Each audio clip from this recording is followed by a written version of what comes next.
My guest today is writer, director, actor, cinematographer Matthew Simpson, whose film Disremembered is something to remember. The film is a psychological thriller created entirely by one person. No crew, no cast, no budget. Just ambition, a story, and a desire to push the boundaries of filmmaking. That one person is Matthew Simpson himself. So let's welcome the jack of all filmmaking trades, Matthew Simpson, and his feature film, Disremembered, to the show. Welcome, Matthew. Thank you very much, Ward. Thanks for having me on. Absolutely. It's been a long time coming, so it's great to get past Oscar season. But tell us about the storyline of Disremembered and your character, Rob. So, Disremember is a psychological thriller about an ex-military alcoholic who's suffering from unexplained blackouts. And the more he tries to figure out why, the more he blacks out until he realizes that they're being linked to a trauma that his mind is fighting to forget. So, it's a story about suppressed trauma and how far this person goes to try to remember that trauma. Well, the underlying theme of Disremembered, as I was watching it, I was picking up the mental health trauma, such as possibly PSD, and of course, split personality disorder. You being the lead character, the only character, of course, like you just mentioned, he has blackouts, he can't remember. Why did you want Yeah. to explore those particular mental health elements? So I suppose the original kind of concept came from I've always been intrigued by internal conflict over like an external obstacle. Like a lot of films are based around external obstacles, right? Something you have to overcome that's external. But I was always drawn to stuff like internal battles. So it really stemmed from an idea that I had where if this person's got a suppressed trauma that they can't remember, if they try to remember it, if they black out, how does that work? And then along the way, the whole kind of thing of like PTSD, the military side of things, and then the kind of spoiler alert on the split personality thing, kind of lends itself into misdirection just as much as it does play into the psychology of Rob as a character. So obviously, with a psychological thriller, there's elements of twists and turns and making sure that you're keeping the audience on their toes, misdirection and stuff. So that's where the kind of PTSD kind of plays into it as well. There's also he's an alcoholic as well, so we played into that side of it. But I wanted it to be really true and set in a place where it's believable as well. So Rob is ex-military. There's obviously a lot of alcoholism with people who have come out and have been discharged from the military with PTSD, and alcohol is quite a common thing.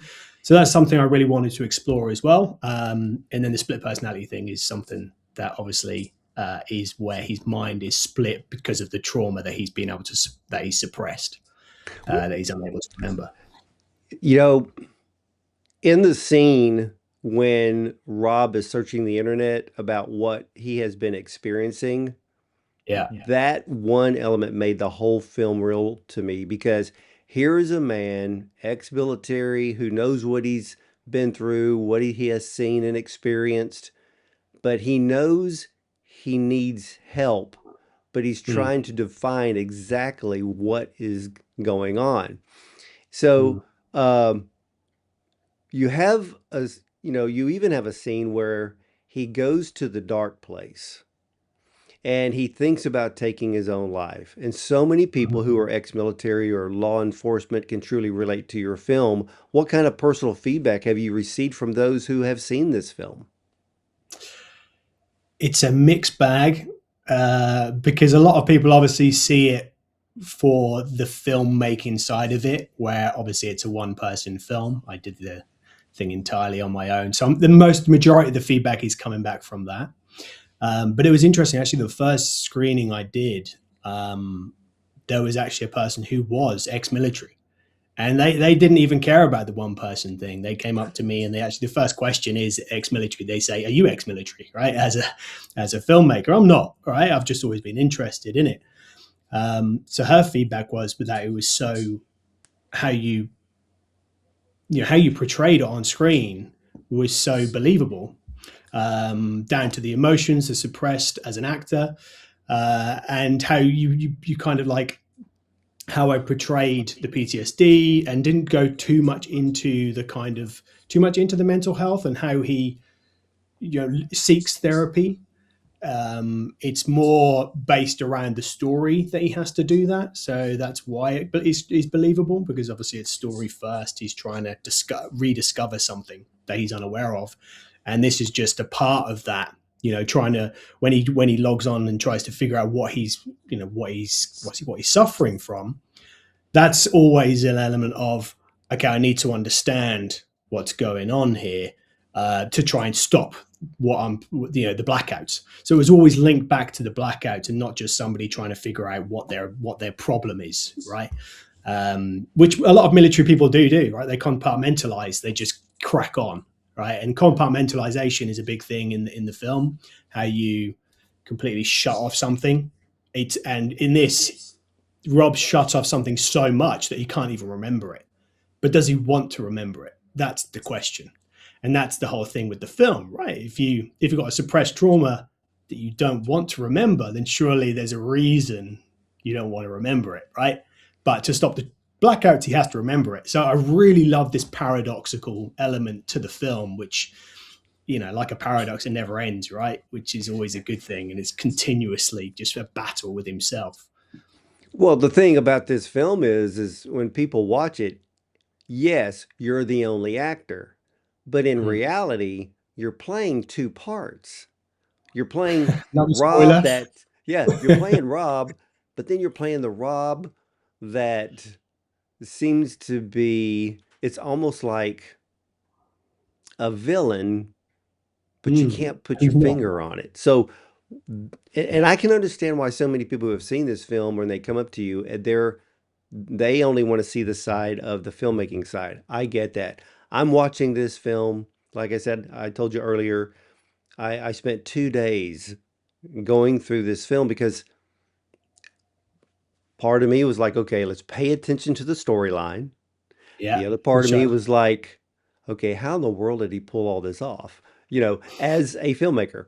But I want to get to a particular scene. Now, I noticed it right off.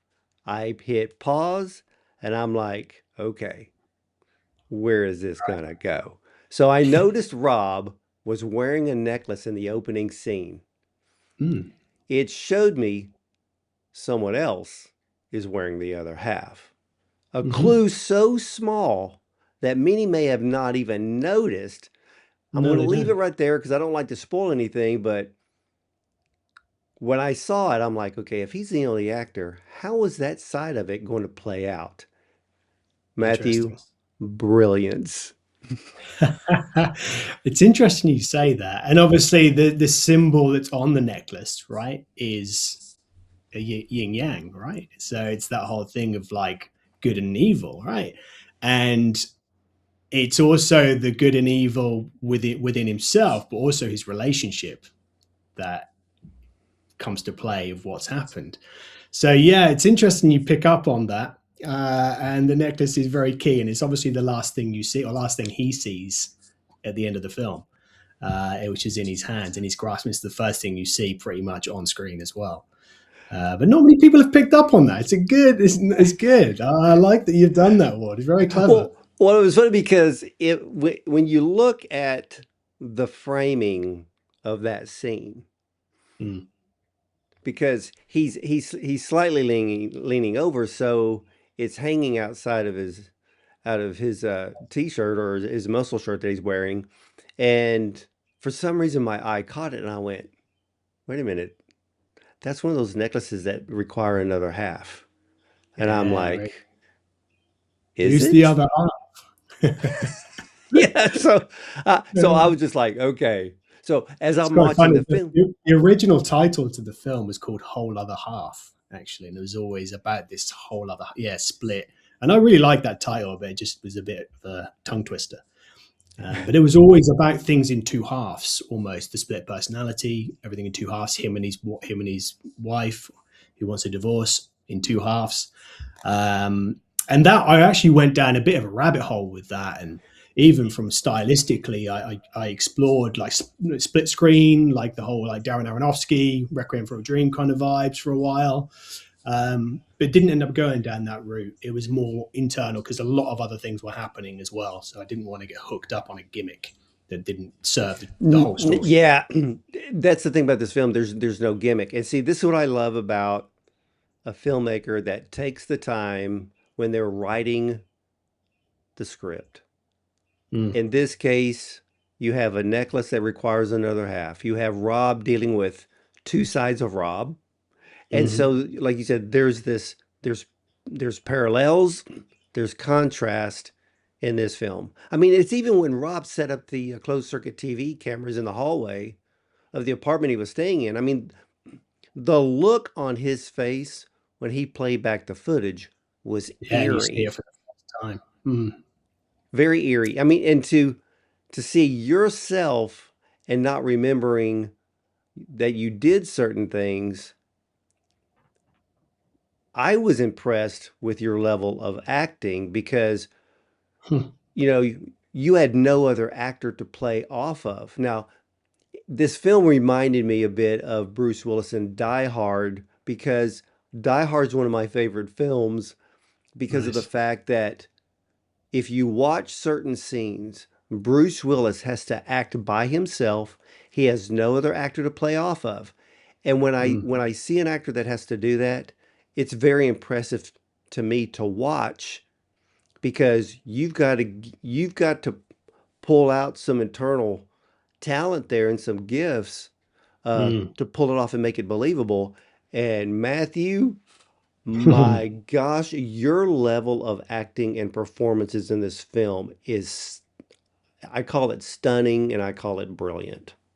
Thank you very much. It's quite ironic actually because acting was one of the last things on my mind when doing this, but it was the thing that I was most experienced in as well. Like I'm an actor by trade, came out of drama school, and was one of the reasons why I ended up doing this because of being in the industry and the struggles of the industry drew me to this. But yeah, acting was literally the last thing on my mind because of obviously having to juggle every other hat, and I really made sure that I was really trying to make sure that every department, every element, I was really working on my weak spots more than the things that I was used to. Like I'm a director by trade, commercial director as well, so I knew elements of cinematography and stuff like that, but there were some things I had no idea. So they were the things that I was giving my attention to a lot more than acting. It was quite funny. My actor's brain was on very much on the first day, and I ended up doing like a page and a half of filming because of it. And I needed to do like 5 pages. It was literally like me telling myself, "Can I do another take?" It was like, "Oh, let's do another take. Let's do another take." And it's like, "I haven't got time to do another take, Matt. Get on with it, Matt. Get on with it." So I think that was a reality check for me at the end of day one. It was like, I can't think like an actor. I need to think like a filmmaker, right? I need to be able to finish the film to start off with. And I need to think like a solo filmmaker. And that's a completely different way of filming to other filming because there's no downtime. You're constantly doing something. If you stop, everything stops. So the element of being an actor just wasn't anything. I just needed to tell the story. And bouncing off other people, I find that if you know what you're doing, like every scene, every moment, something's moving forward, something's happening. Irrelevant if you're getting something from somebody or an object or whatever. So as long as you're very clear as an actor what that is, what's giving you that objective to move forward, then you shouldn't really matter if it's a person or a whiskey bottle or a letter or something else or watching something on screen.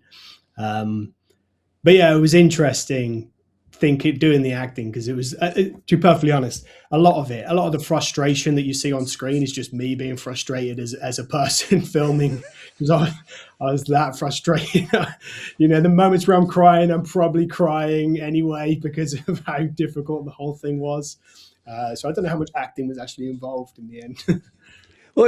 Well, you bring up a point. So, being the only character in this whole film, you had you had a whiskey bottle, you had letters, you Mm, had closed circuit TV cameras, you had monitor, um, necklace. There Mm-hmm. were so many elements, as like you just said, as an actor, to play off of without having another person there. And, Yeah. but I mean, Like there's a I mean, moment the where whole time. he talks to the therapist online. There are moments like that where you're obviously getting something from that, but filming that you don't get anything from it because you're literally just, well, how I did it is I played it off when he was chatting online. I did have it come up on screen. So I was doing it in real time and I was recording my reactions in real time. I didn't do it all in post, but still, it wasn't really like, big surprise when I saw it come up on screen because I was kind of waiting for it to come up because I knew it was going to preempt. So, yeah, there was a bit of trickery with the acting and, making sure that every moment was on point. But that was the challenge as well. It's like 2 takes max. You do a good take, or you do your first take, you do a safety, and you move on because it just didn't have any more time. Like I just didn't have the time to do anything more. Like my schedule ended up being twice as long as I thought it was going to be. I originally went in naively thinking I'd film in 10 days and I ended up doing 20 days. But doing a feature in 10 days is just ludicrous. Everyone would laugh at me for that. But because it's in a contained space, I thought I might be able to achieve it. But I storyboarded the whole thing. I had a huge shot list, mainly because I was going to be that fatigued that I would probably end up not being very creative on the day. So I knew I needed to just make sure I was getting the coverage that I needed to tell the story. So I had this shot list. So I should have known how long it was going to take me. And it wasn't just like I'm on one area for that day. I was doing, I don't know, 5 different areas in one day, multiple shots and scenes, redressing and everything. It was a lot. It was relentless. I was doing 20-hour days. I was sleeping with a laptop on my lap, transferring data in my costume at the location, and I'd do the whole thing again the next day. I tried to figure out if I wasn't on schedule what I was going to do the next day. It was continuous. It was a battle, but all independent filming is a challenge logistically. But this just was another hat of many Well, hats. 21 days makes sense. I mean, short Mm. films, 3, 4 days max is normal. 10 days on a feature. I think the shortest time I've ever heard on a feature was 16. Yeah, And, yeah. But but that's got to be a lot of dialogue probably as well. If it's dialogue heavy, I think you can get away with it because the pages just you run through the pages. But there's no dialogue in my film, right? Really, there's very little dialogue. It's all kind of voiceover, internal monologue, which is post, and then there's a couple of little scenes where there's a monologue at the telephone box and stuff like this. But there's very little dialogue in it, so it was a lot of actions that requires a lot of coverage. So yeah, I but ended you up getting down to about 4 pages, sometimes even 5 pages a day, which is quite good for.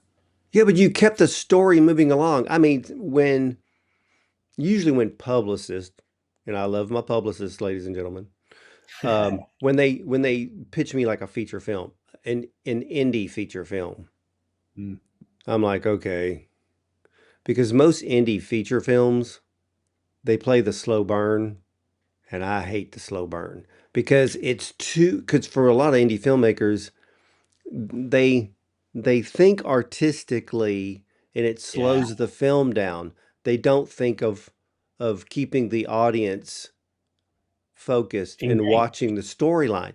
Your engage. film is not the slow burn because Mm, it's funny. Sometimes I will if I'm watching, if I'm watching, let's say I'm a streaming series, or if I'm watching a film, sometimes I will sit there and I will count how many seconds that scene lasts before it changes.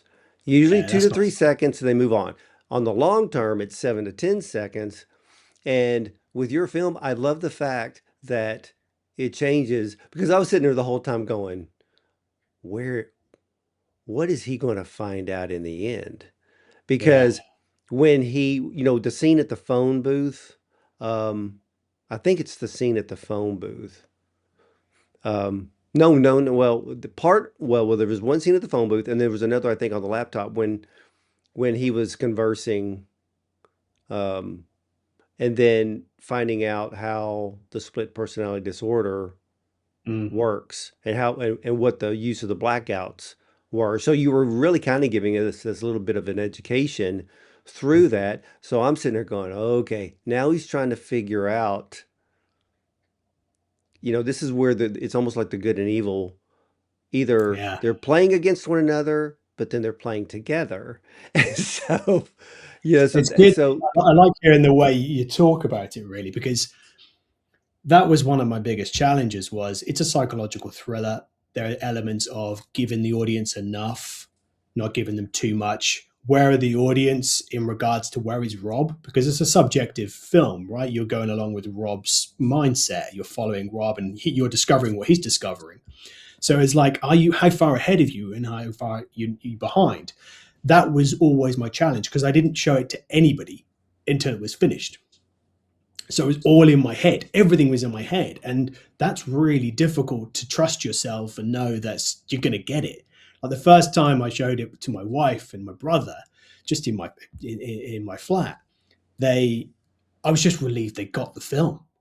And they said at no point was I ahead or behind. I was just kind of like just with him. There's moments where I was thinking that it could be that, but it maybe wasn't. And then the moments where I did see it was that. And then the big reveal at the end, they didn't know. So that was great, knowing that actually it worked as a film. So that was always the issue. But I get what you mean. Pacing is a huge thing and a huge oh, issue with independent films. And that's why commercial films are 100 miles an hour because they're just trying to grab your Netflix attention. But it's in the end, it should all come down to intentionality, right? What are you trying to achieve with that moment? If the audience are coming out of that moment and you're not grabbing their attention, then are you doing that for a reason? Are you lingering on that moment because you want them to see something that is deeper than what you're trying to perceive? I don't know. So for me, it was all about pacing was a thing that I was always trying to lean into, especially with the edit. I didn't want the audience to be too far ahead. I didn't want the audience to be thinking too much about what it could be before something else happening and take them down a different route. So yeah, pacing was a huge thing for me that I made sure that one, it was in the coverage that I was getting, but also in the edit as well. well, with pacing and when it comes to indie feature films and I'm watching one, I will sit there and I'm going, let's move this along Yeah. because some scenes have too much dialogue and dialogue that really doesn't matter. And Good. and so pacing is excellent. The other thing that I was impressed with too, and I love the fact that you wrote this story and you incorporated closed circuit TV cameras because Mm. some filmmakers know how to do a flashback so you understand a backstory. Others do not know how to do a flashback because let's say if the budget's small and a flashback is either you have to go back to a younger self and Mm. sometimes they don't age their characters correctly and then you think you're still in present time and then you get lost. Your Mm. film doesn't do that.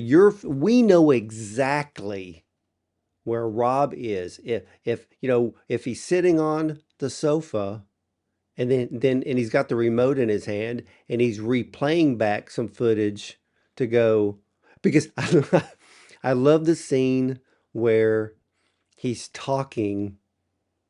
Basically, he's kind of like talking to the monitor and he's like, "Don't do that. What are you doing? What are you doing?" It's because it's something where he maybe threw something out the window and he's like, "What are you doing?" And then he runs to the window to see what his self did. Yeah. And so you play the whole flashback scenes perfectly. No one's going to get lost.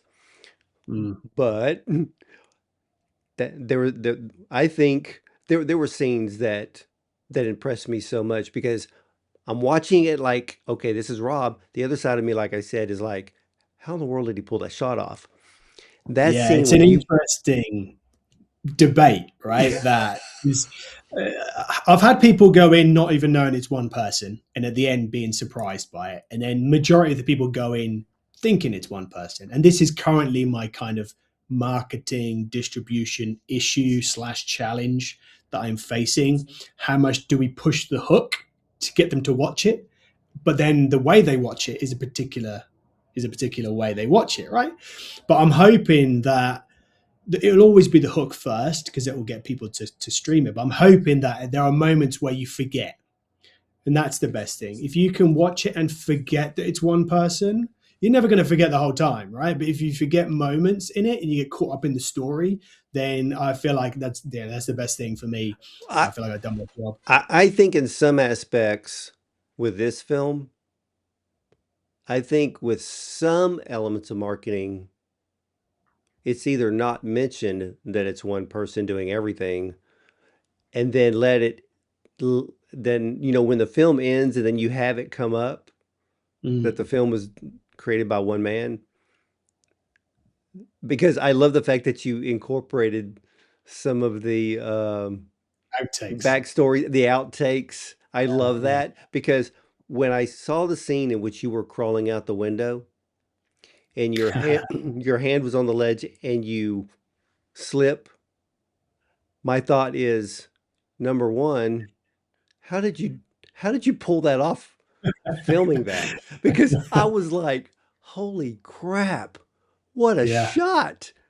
Yeah. The irony is, I was more scared about somebody stealing my camera than I was falling out the window because the camera was on the floor 3 stories down and I was up in the window. I was more worried about the camera than it was me. How did you get the Uh, close up of your face? ah, do I tell you or do I not? No, I really want to know because I have so many filmmakers that watch my interviews. They need to learn stuff. So there's an element of trickery with the external. I cheated the outside in 2 ways. So the window that you see in the flat, the big window in the actual flat from the interior point of view, on the outside of that is a balcony. So there's an actual terrace on the outside of it. But I then film from another one, which is 3 stories high, which is exactly the same looking window. So I cheated the window, which you wouldn't know, right? No. But the moment where I actually walk, because I did walk across the ledge from the 3 stories up to the staircase, and I did have a camera attached to my face when I was doing that, and I also hung off the roof with a rope. A roof that had asbestos on it, with a rope, with a camera, and walked all the way to the end with the camera, just like going along. Yeah, like there were so many little things that I did that were in some ways trickery with camera. But I always was story first. I didn't want to do any gimmicky shots. Like I don't know if you noticed, but there are a few moments where the camera's moving in shot, right? It actually it pans and tilts and tracks with me a little bit. So I used a face tracking gimbal for that. So I went. I thought you had done that because I know the exact scene you're talking about. Mhm. And because um that scene where the camera is looking at you, you're wearing the white muscle shirt. I had a because I have one of those. And you Okay. have the face tracking, and I'm about, okay, he's got to be using a face tracker for that scene. There was Yeah. another scene in which you had a panning shot, but the panning shot wouldn't have picked up your face, and I was trying to figure out how you pulled that off. Is it the one that goes? Yeah, I think I know which one you mean. I'm not in camera. Right, I you're used not to. in camera, but it pans. Oh, well, no, wait a minute.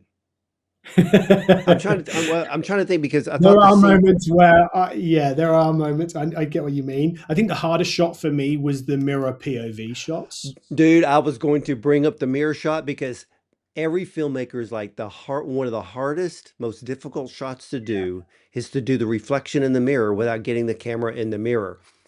So we see you like here and we see your face in the mirror. So it's a little bit more than a 3/4. It's almost not quite a full on shot. So I'm thinking, okay,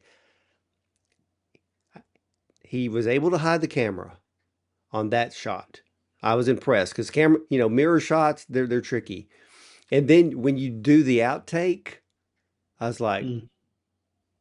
Ah, because But the I issue love of those like, full on shots yeah, as you it's were the looking in the POV mirror. because it's an actual POV. But the challenge here with the POV mirror shot is not just like it's not it's the movement of the camera. So if you want the camera to move with the head, if the head tilts down, the camera needs to tilt down as well. So I did the camera tilting down, but I also had my hands in shot. So people are like, "But your hands are in shot. How did you tilt the camera down?" So that's why I strapped it to my head, right? I literally tilted up and down with my hands in shot. And then I had to put it the reverse, so it was from the mirror point of view, from your point of view, and it tilts down and up that way as well. But you have to make sure it's timed exactly the same to be able to do that. And then you have to flip it, stick it on, texture it, and loads of other stuff as well. But yeah, it was one of the things that it was a good idea to start off with, and then became a pain in the ass. Um, but there was a lot of like masking and rotoscoping and all that kind of stuff. Was I kind of knew a little bit, but that was again, it was like going back to school. It was a massive learning curve, learning the software, um, trying to figure stuff out. Like sound for me was a huge department that gave majority of my attention to, especially in post. Recording sound, I didn't have to record a huge amount of sound, so just had to make sure that it was recorded cleanly. But from a post point of view, mixing and your mastering and all that kind of stuff is just a huge job. And I wanted to make sure I did it justice. But I've said this many times, like I am not an expert. And this is one thing I think, if you're going to take away anything from a crazy journey, is that I'm not an expert in any of these fields at all, right? Like I just did what I had to do for my story and tell it the way I wanted to tell it. It's not that you have to be ridiculously good at everything. You just need to know what you need to do for your story to be able to tell it that way. So that's what that's what I did. Like if I go back on a lot of the things, if I go back into the deep dive back into sound, I probably forgot half of it already by now. It's just one of these things that I was in the zone, I was doing it, and now it's just erased from my memory, I think. Well, I think one of the burning questions is why did you want to do a feature film with no crew, no cast, no budget? Sounds like many indie filmmakers could learn a few things from you, but they can learn a lot just by watching this film for multiple reasons. Yes, definitely the storyline, the character development, and then there's the whole filmmaking side. So when I watched it, I'm thinking if I ever hear a filmmaker gripe about budget, I'm going to tell them Yeah, to watch Disremembered. it's true. Why did I do it? Um, the same as why anybody makes a film, because they want to. But then you realize that's half of it, right? I want to make something. Now, how do I actually do it, right? Like, I need people. That's a challenge. And I I'd been in the industry for a bit as an actor and seen many failed projects that I was in, and I felt like that was like my way into the industry was, this is going to be a difficult industry to have control over, to have make sure that I can actually create work, and maybe even can I even be in the industry? Can I work as a professional in the industry? And so I wanted to try, and first it was about challenging myself to try and see if it was even possible. But now it's become something where it's more about, I wanted to show, or if not prove, that with literally no help, no, we're not waiting for an opportunity, because that's what we're actually doing. We're always waiting for an opportunity. We're trying to create opportunities. But even if you're waiting for your friend to help you out, you're still waiting for him, to help you out. It's still waiting for that opportunity. So I wanted to show that without anyone giving you opportunity, without any help whatsoever, with limited resources, because that's what I had, no budget. It's classed as a no budget. There's no such thing as a no budget, right? You have to hire something. You have to have a camera. It has to come from somewhere. So anyone says no budget, they're lying. So yeah, zero budget because it's all hired and stuff I had before. Limited resources, no budget, and just completely on my own. You can still bring a story to life, right? You can still tell a story, whether people watch it or not. That's down to the quality of the story, but you're still able to bring it to life without the constraints of the industry, because we're all bound by the industry and what the industry offers us. So I wanted to prove that without anything, you can do that on your own. Um, whether this will inspire people to do it, I don't know. I've had quite a few people actually reach out and say, like, I'm doing my own project because of you, Matt. I saw this. I'm pushing the boundaries in this way because of seeing it, which is amazing, right? That I don't expect it, to change the industry in any way, but if it can inspire those who are struggling to get into the industry, then that's amazing. That's what it's all about, right? Because filmmaking is never one way of doing films. We're bound by what the industry offers us and the way we should do things, but there's never one way of doing anything. Well, You can do whatever you want, however you want. well, It's this all about film. it's all about the audience. Oh yeah, If you yeah, can yeah. find the It's audience, it doesn't matter what you do. Yeah, you better remember. Yeah, filmmakers, you heard it from Matthew, and I'm going to back what he set up.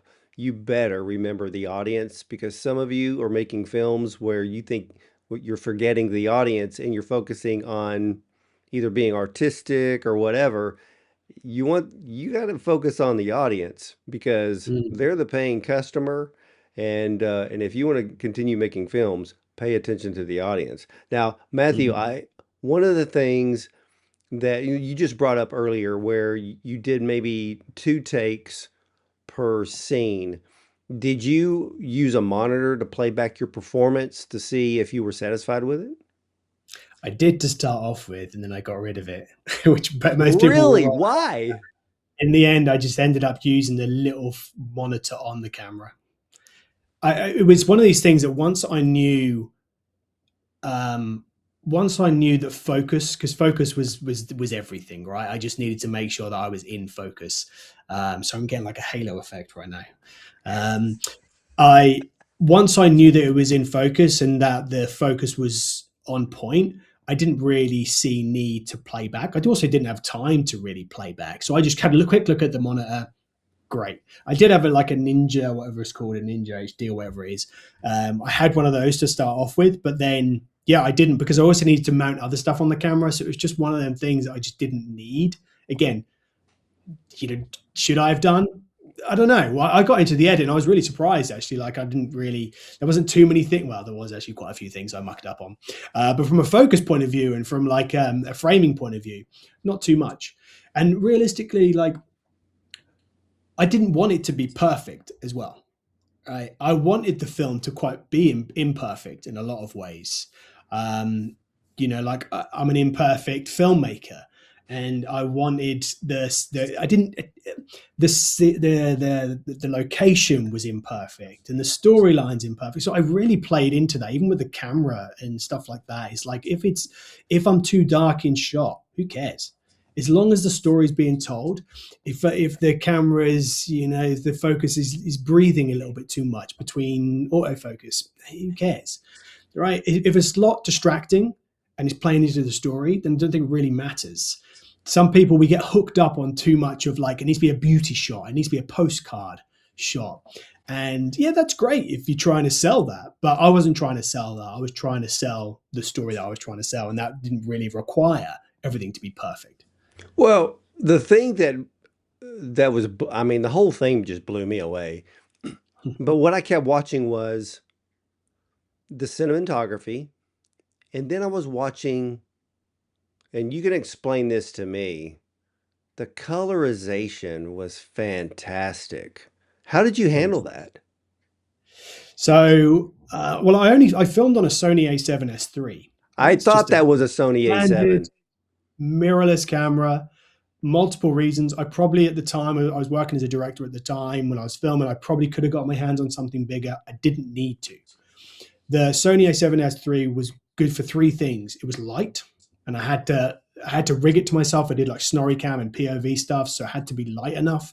It had to be good in autofocus and good in low light, and it was all of those three. It just ticked every box for me. So I didn't need to explore anything else, and I knew the camera, so that was half the battle. I knew what knew what I was able to achieve with it.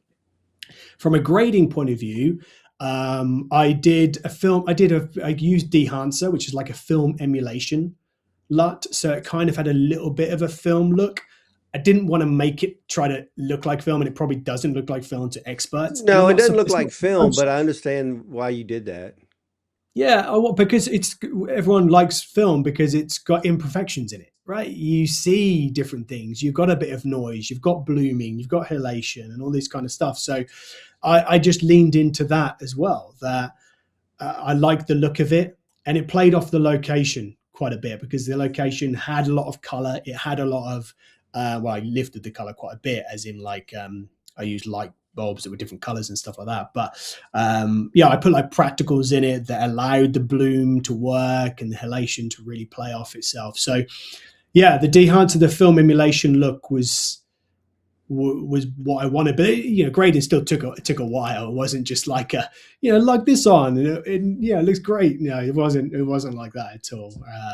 But yeah, that was kind of what I Wow. went for. Yeah, I probably only get to see about 5 films a year that are shot on real film, and the Mm, rest of them are all digital.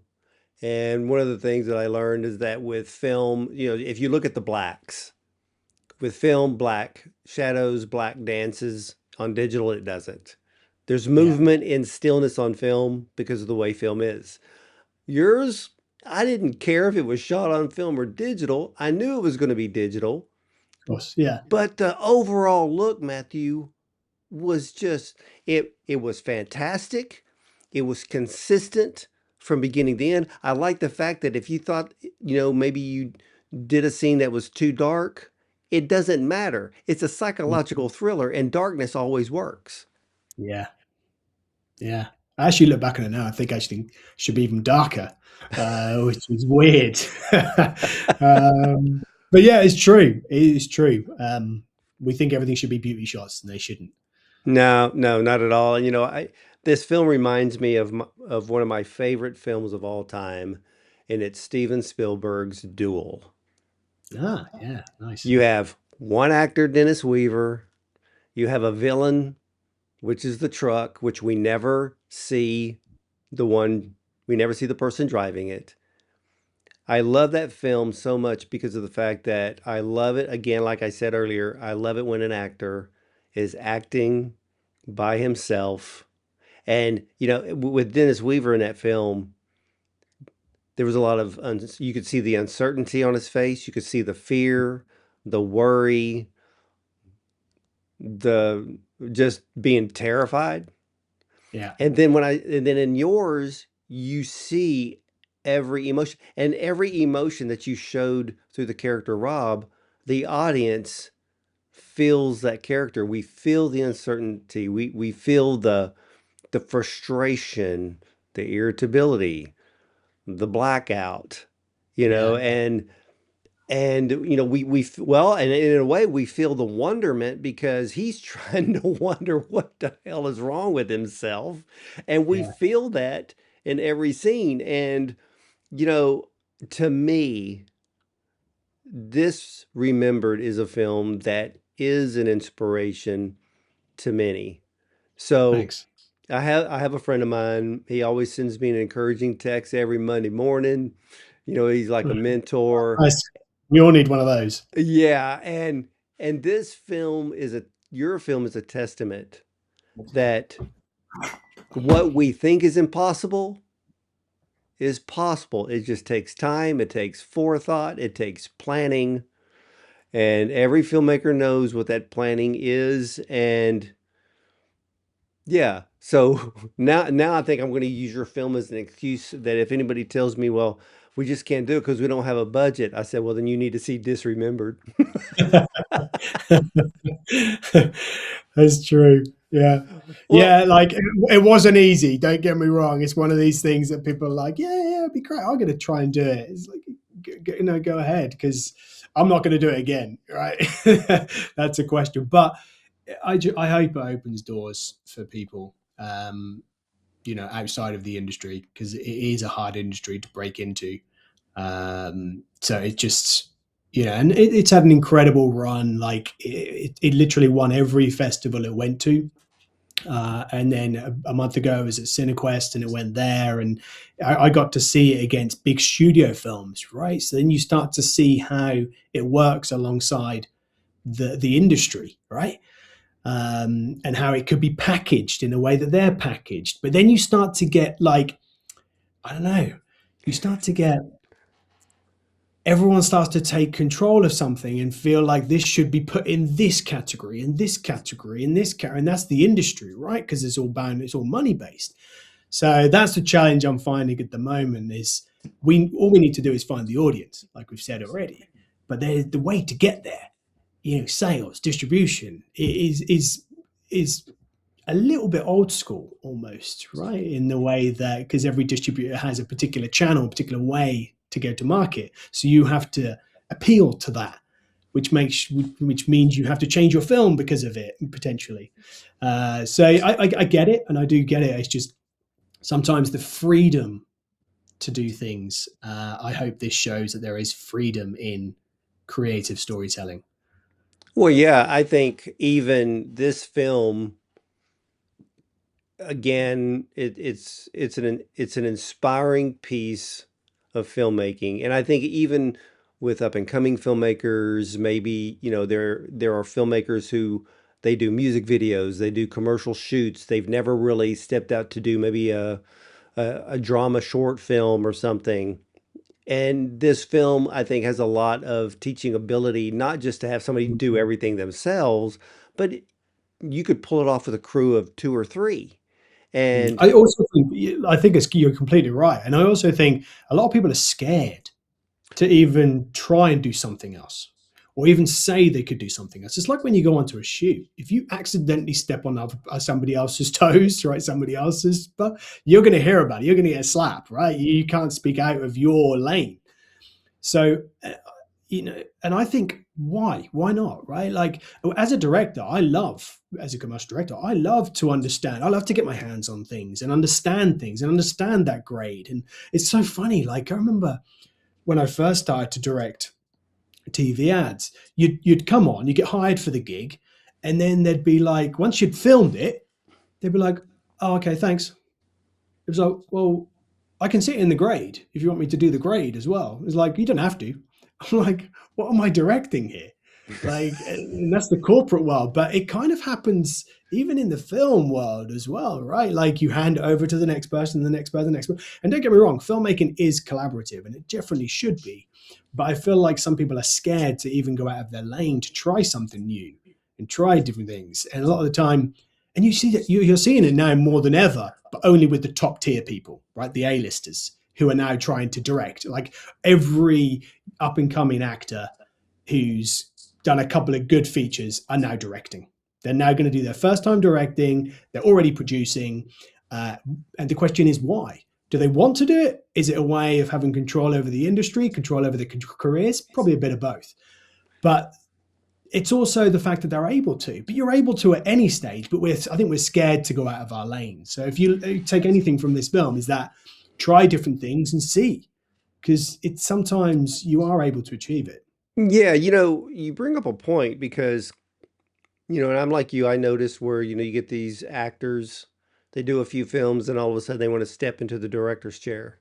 One aspect of that is they have the name recognition now to get Yeah. funding if the script is good. It also creates, well, how I look at it is it creates more work for the industry. So I look at the positive side that if they want to step behind the director's chair and they can get the funding and the script is good, of course, some of the scripts are not. It's just based on name recognition because they can leverage their name for capital. I get all that too. That's the business side. But it puts people to work. And at the same time, some A-listers, they may want to be doing a film more than just one or two films a year. They know they can step out into the indie world and create, and I hate to use this term, so ladies and gentlemen, forgive me, Yeah. to create more content. But what I mean is to create more films because the streaming world has turned into content. Mm. That's just the truth of it. You know, I want, Yeah, I'm like everybody else. I want all the films to go to the movie theater, have a 60-day ride before it's put on streaming. That's the way it should be done. But I love it if somebody wants to step behind the camera and go for it. If it's a short film, maybe a feature, man, I'm just saying you're putting people to work. So keep doing yeah, it. yeah. It's interesting the whole streaming. I could talk about the whole streaming and the issue with the lifespan of films at the moment is ridiculously short lived. And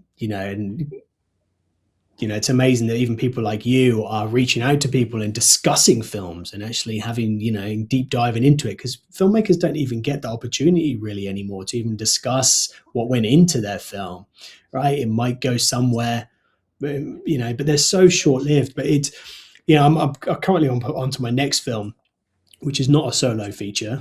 Definitely not this time. But I'm pushing again. It's under the idea of pushing the boundaries again, but it's also not just about pushing the boundaries of filmmaking. It's pushing the boundaries of have creating a film that's beyond the screen, because films are so short lived. Once the credits roll, you barely even talk to the person sitting next to you about it, let alone watch it again or do anything with it. So it's about how can you create something, whether that's IP or something that can keep an audience or create this world within this film that is, you know, that is going to live on or at least stay longer than just the film itself. But a lot of independent filmmakers don't think like that, right? They've got a story and they just want to tell it, and that's fine. But we've all got to have our commercial brains on. Going back to your point earlier on, where if I'm not entertained, why am I watching this, right? And you have got to entertain people as well. So it's having that commercial brain on as well. Yeah, So it's what I've learned from DISREMEMBER as well going into this yeah. is that. Matthew, it reminds me of top recording artists that have back in the day when they would have great record contracts. They would put out the albums. We loved the songs. If you could sing, if you could pick up a song and start singing every word after hearing it about three times, it's a hit record. Mm, Then it comes the time when the artist goes, you know what? I have this passion project that I really want to do. And the whole thing just falls flat because that's when the artistic side takes over and shoves the commercial side off to the side. They don't realize that sometimes when you do that, it's actually going to be a mark, could be a negative mark on your career and even slow down your momentum. So yeah. every filmmaker out there needs to look at the commercial side. I don't care if they're doing a short film. I mean, the good thing, at least with a short film, you've got a good year and a half to ride the film festival circuit. Yeah, and you don't have to sell it, right? You don't have you're not really there to make any money from it. It's all your money you've put in is to make the film. So you're not trying to recoup anything. So that in itself is artistic freedom because of that. It's when it has to recoup money, and the fact that it doesn't mean that feature films can't be creative. It just means you have to think commercially, and you should be thinking commercially. You want your film to be seen, right? You want an audience. That audience doesn't have to be mass, but it has to be an audience. So if you go down the Well, niche audience, can you get it? You know, yeah, that's the thing, well, you're going to laugh when I tell you this. So I bring your film up, and I do this with every film I watch. right? The moment I bring the film up, the first thing I look at is I go to the very end and I say, how long is this film? And I Interesting. see your film at 83 minutes, and I'm like, praise the Lord. Because I am sick of 3 4 hour films because I don't want to waste half my day. Too right. You know, films today, if you go to the theater, a film should be 90 minutes, maybe an hour 45. You Hmm. know, they can be entertaining from beginning to end. You could set up the ending if you think you could pull off a sequel, great, do it. But these 2.5 hour plus films, I'm sorry, but Mm. they have got to go because I remember the days when the theaters hated them because it reduced their own income. Yeah, yeah. Number of screenings. Well, yeah, I Yeah, mean, when The Godfather came out, I mean, the first, I mean, they were fighting the theaters because the theaters like, well, we can only get four showings out of this, Yeah, yeah. you know, but times have changed. The And irony behind that is we all talk about that, right? We all talk about the length of film, feature films, and how it has should be a particular, but we've still got short films and feature films, which are two pockets, two categories of length of film. Why? Why isn't there like why does that even exist? Why isn't there a 40-minute, 50-minute, 60-minute, 30-minute? Why does it have to be? It should just be a film. Doesn't matter the length of it. well, this It's year's, funny how we always try to categorize things, and that's what I'm trying. This is why my mind thinks quite slightly well, different. perfect example, you know, with the best live action short category at the Oscars, we had the seventh tie in history. Yeah, So one film was 36 minutes long, and the hmm other film, if I remember correctly, was 19 minutes long. You know, Oscar rules are short films are less than 40, and hmm anything over 40 is considered a feature. And Is it over 40 or is it over 60? I don't know. I heard over 40 is considered a Uh, feature. Anything under 40 is a short. But there's most not a film no fest, yeah, most film festivals would rather see a short under 20. Yeah, Most of them would love to see them under 15. yeah, You know, that, and because they want to create large blocks. But of Matthew, course. I could talk film with You probably you could all about day. festivals. But what a film, ladies and gentlemen. Disremembered is a feature film about an Disremember, by the way, Ward. disremember. Yeah, Did I kept saying disremembered? it's fine. You're only lugging a Well, D on I'm the end. gonna It's fine. well, I'm gonna do it Could be an right. accent thing. Well, ladies and gentlemen, Disremember is a feature film about an ex-military alcoholic who begins experiencing unexplained blackouts, and the more he tries to stop them, the worse they get, until he realizes they are being triggered by a trauma his mind is fighting to forget. What makes this film so amazing is it is top quality in every way. And to remind you, this film has no crew, no cast, and was done with no budget. Matthew Simpson did what many may say is impossible, but what Matthew Simpson has done is changing the filmmaking game. Yes, you can make an incredible film with no budget. All it takes is hard work, creativity, and never giving up. But what about the overall movie and storyline? Well, this film is a psychological thriller that keeps your attention. Having a split personality disorder creates a double storyline, and then there's the third, which I will say, well, which I won't say what it is because I don't want to spoil the ending of the film. Now, the cinematography, literally, it was shot on a Sony A7. It's top notch. The color grading is excellent. The music score, wonderful. And of course, the incredible editing of all of these scenes that Matthew did himself. Every filmmaker can learn something from Disremember. And what can you learn? Well, it only takes creativity to make a great film. And Matthew, thank you for reaching out to me, sharing this film, and I just simply loved it. I'm still in complete awe of your skills as an actor, director, and cinematographer, all rolled into one. So much success to you. You forgot makeup artist. Oh, that's well, You I know. forgot the makeup artist, the I do my own. continuity. You forgot the continuity and yeah, everything. Yeah, thank you ever so much, and thank you for taking the time to watch it. Thank you for the time to really understand the story. And you asked me a few questions that no one's asked me, so that's always a good indication of just how much you enjoyed it. Oh, I enjoyed it, and I loved being a little bit of a detective and watching this film. And I noticed the necklace, so I will always remember the necklace in this film. And hey, ladies and gentlemen, be prepared that Disremember is going to be coming your way soon. So make sure you check out this film. Now, as an audience member, make sure you watch the movie as a movie.